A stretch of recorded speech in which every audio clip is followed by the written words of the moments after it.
investor. Salam investor. Halo investor, kembali lagi dengan Capital Market Talk KSPM FEB Undip. Sebelumnya, perkenalkan, aku Cynthia Sadi dari Public Relation yang berkesempatan menjadi moderator pada episode kali ini.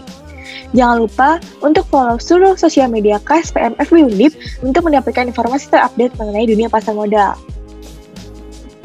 Pada awal Maret 2020, untuk pertama kalinya pemerintah mengumumkan 2 kasus pasien positif COVID-19 di Indonesia. Sejak saat itu, data grafik kasus konfirmasi positif COVID-19 semakin meningkat signifikan di berbagai wilayah di Indonesia. Hal tersebut juga menyebabkan terjadinya kepanikan pasar saham di awal pandemi COVID-19. Lalu, bagaimana masa depan investasi di masa pandemi ini? Apakah akan cuan atau justru akan menjadi bobrok? Mari kita bahas dalam Capital Market Talks dengan 2 narasumber kita yang keren-keren ini nih. Halo Kak Kalista dan Kak Arif, boleh dong ya? Halo semuanya, nama aku Arif, aku dari Analysis and Investment as a Staff.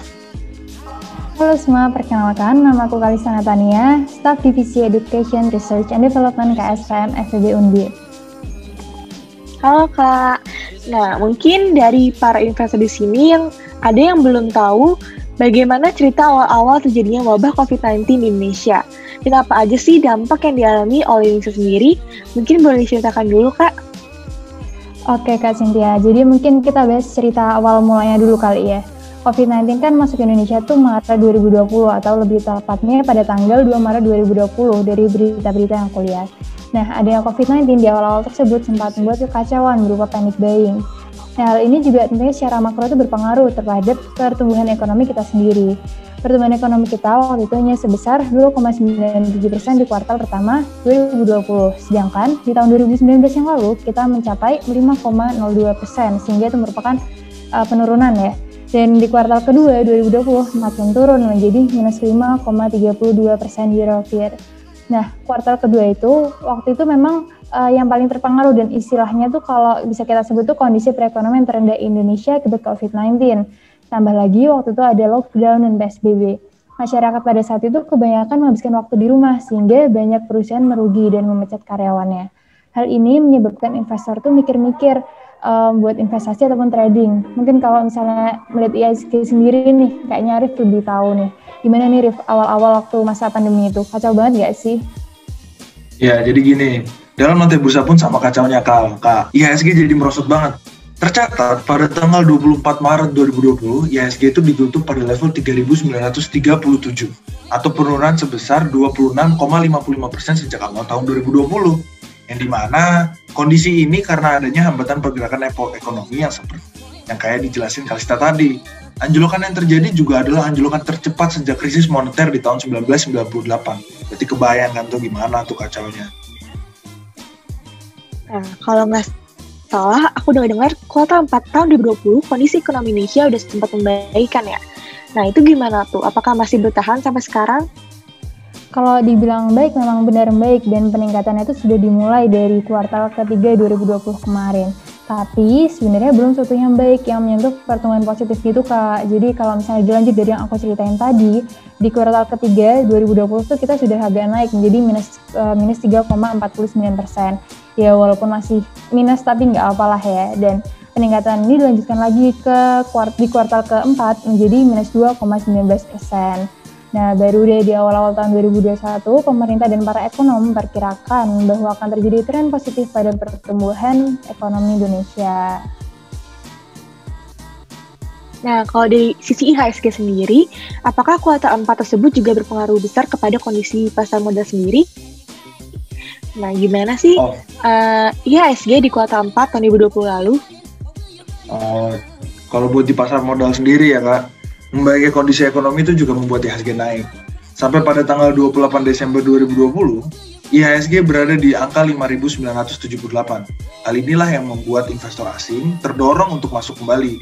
Bahkan, tercatat pada Desember 2020, investor asing masuk dengan net buy sebesar 3,34 triliun. Tentu ini juga hadir karena adanya sentimen positif dari munculnya vaksin yang dianggap bisa membantu perekonomian membaik lagi, Kak. Oke. Mungkin sebelum bahas bursa saham lebih lagi, kita tanya dulu ke Kalista nih. Dari sisi perekonomian, apakah pemulihan ekonomi berjalan dengan baik di tahun 2021? Dan kalau iya, apa sih yang mendukung itu? Di awal tahun 2021, perekonomian Indonesia diperkirakan akan kembali meningkat. Nah, itu karena melihat adanya vaksin yang mulai tersebar oleh pemerintah sehingga lama-kelamaan confidence masyarakat untuk melakukan jual beli juga meningkat. Nah, ini kan sama yang dikatain oleh Arif tadi. Nah, kenaikan tersebut tuh diperkirakan sebesar 4,5 hingga 5,5% year-over-year oleh suatu negara Women ke Indonesia.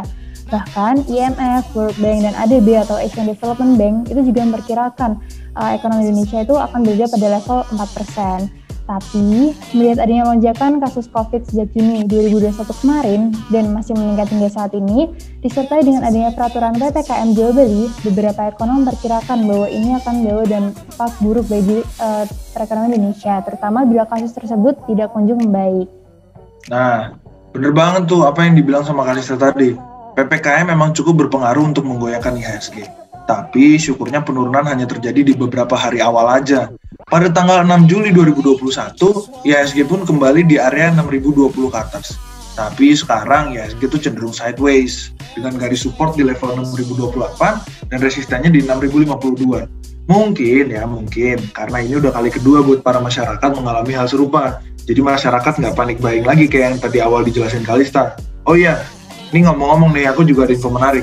Jadi di akhir-akhir ini, walaupun sedang ramai adanya COVID-19 nih, ada beberapa sektor yang cukup memancing perhatian, yaitu adalah sektor teknologi yang cukup menjadi perbincangan hangat akhir-akhir ini. Oh, teknologi ya. Wah, beberapa berita nih, katanya perusahaan-perusahaan startup yang dikonkan mau IPO tuh. Kayaknya bakal rame nggak sih? Misalnya, GoTo yang perusahaan merger antara Gojek dan Tokopedia. Terus kalau dari kalian sendiri, melihat saham di industri teknologi itu gimana? Rekomen banget nggak sih? Kalau dari aku sih jelas ya bakal rame banget karena mereka berdua itu perusahaan besar yang pasarnya tuh kayak udah di sekitar kita dan sering banget kita ketemu nih. Nah tapi yang harus kita ingat kalau kita mau investasi atau trading di sini kan kita nggak boleh ikut-ikut. Jadi tetap harus kita telusuri lagi dan kita harus cari tahu apakah benar industri tersebut tuh menguntungkan atau enggak gitu. Nah, kalau di Arif sendiri gimana nih? Pendapat kamu dengar berita-berita tentang perusahaan unicorn yang mau IPO sendiri seperti GoTo, Bukalapak, dan lain-lain? Menurutku sih sektor teknologi pasti akan mulai ramai di tahun ini. Kenapa? Karena banyaknya sentimen positif yang beredar. Apalagi kayak tadi yang kakak bilang, ada perusahaan unicorn yang menggeluti dunia e-commerce yang udah mau IPO kayak GoTo atau enggak Bukalapak. Mengingat pendapatan e-commerce itu meningkat 4 kali lipat loh di era pandemi ini. Aku juga dapat info. Kalau menurut asumsi.co, pada Juni kemarin, estimasi valuasi dari beberapa perusahaan unicorn sangat menjanjikan.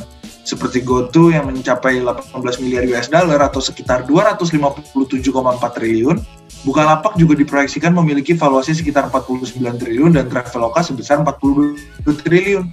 Ini bisa jadi daging segar nih buat para investor. Nah, kan barusan kalian bahas GoTo, Bukalapak, Traveloka yang dimana baru mau IPO dekat-dekat ini. Menurut kalian bagaimana dengan emiten perusahaan teknologi lainnya? Tenang aja kak, perusahaan teknologi yang lain juga nggak kalah hebat. Contoh emitennya nih, ada DCII, EDGE, MLPT, NFCX, bayangin aja kak. PT DCI Indonesia Tbk atau DCI sejak IPO tanggal 6 Januari 2021 hingga bulan Juli ini sudah meningkat lebih dari 10.000%. PT Indo Internet Tbk yang beremiten EDGE yang IPO-nya lebih muda yaitu pada tanggal 8 Februari bisa berkelipatan hingga 400% dan masih banyak emiten lagi. Dilansir dari asumsi.co, Head of Capital Market Research Infovesta Wawan Hendrayana menyatakan bahwa perusahaan seperti e-commerce, data center, penjualan barang teknologi, perusahaan kecil yang mendukung transaksi online, pinjaman online akan terus tumbuh karena menguntungkan. Apalagi belakangan ini muncul perusahaan perbankan digital seperti Bank Jago contohnya, yang juga turut mendorong peningkatan sektor ini di pasar saham. Itu semua juga didukung seperti akselerasi gaya hidup digital yang sedang gencar-gencarnya di Indonesia, dan baik lagi, kabar go public sejumlah perusahaan unicorn besar juga diproyeksikan akan mendongkrak pamor sektor teknologi di lantai bursa. Asumsi.co juga menyatakan bahwa sepanjang 2021, indeks yang menaungi 20 saham emiten sektor teknologi itu mengungguli indeks acuan lainnya dengan kenaikan per bulan Juni sebesar 185,89%. Bayangin aja tuh udah cuan berapa ya kira-kira? Benar banget sama apa yang dibilang Arif tadi. Semakin berkembangnya zaman dan bertambah populasi, buat teknologi akan selalu berkembang pula untuk membantu dan melayani kehidupan masyarakat menjadi lebih baik. Hal inilah yang menjadi ini salah satu penyebab prospek teknologi ke depannya itu akan semakin besar. Nah, menurut Tenda Chandra, Head of Research PT MNC Sekuritas, sentimen positif di sektor teknologi itu kabar emiten yang akan melakukan IPO dalam waktu dekat. Tak terkecuali dengan GoTo dan Bukalapak dalam 2 tahun terakhir, rata-rata top 10 kapitalisasi pasar itu biasanya ditempati oleh perbankan. Nah, tapi dengan masuknya saham-saham teknologi terutama GoTo ini, terjadi pergeseran. Estimasi full market cap-nya ini bisa menempati kedua atau ketiga. Dan perhatikan juga terkait dengan penerapan free float.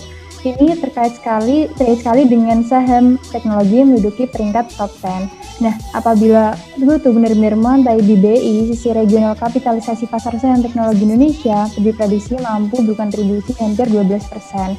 Saat ini kontribusi saham teknologi hanya sebesar 4,41% dan di Cina itu udah mencapai 13,7% dan Amerika sendiri sudah mencapai 36,18%. Sehingga masih sangat besar kemungkinannya untuk saham teknologi terus berkembang dan mungkin menjadi salah satu sektor yang paling diincar bagi para investor ataupun trader ke depannya. Nah, dengan sekian banyak hal positif yang dijelaskan Kalista tadi, memang menunjukkan bahwa saham teknologi akan memiliki masa depan yang cerah dengan segala adaptasinya. Apalagi peningkatan jumlah pemain saham yang meningkat dan juga didukung oleh munculnya investor generasi corona, lalu juga ada pengupayaan pemulihan ekonomi oleh pemerintah, tentu akan menjadi jalan yang lapang untuk sektor ini dalam mendaki bukit dan menguntungkan di suatu hari nanti.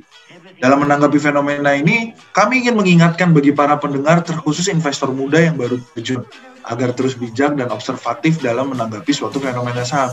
Jangan sampai kalian asal beli ikut-ikutan tanpa melihat dari segi fundamental dan teknikalnya. Sebagai contoh, DCII yang bullish ekstrim dalam 2 bulan terakhir memang terlihat sangat amat menguntungkan. Tapi apakah itu hal yang baik untuk pasar modal? Belum tentu. Karena perlu adanya penilaian yang lain. Kami berpesan agar tetap sabar dan mengetahui resiko dan juga jangan gegabah agar tidak menyebabkan penyesalan yang amat mendalam. Benar nggak Kalista dan Kak Cynthia? Benar banget.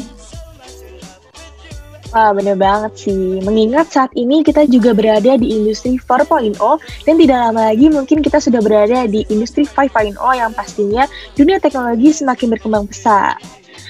Tapi sayang sekali nih, kita udah berada di ujung acara ini. Sebelumnya, terima kasih Kak Kalista dan Kak Arif telah bersedia berbagi pandangan dan ilmu baru pada Capital Market Talk episode kali ini. Terima kasih juga kepada para investor yang telah menonton CMT. Jangan lupa like, comment, dan subscribe channel KSPM FWUND. Salam investor. Salam investor. See you in next Capital Market Talks.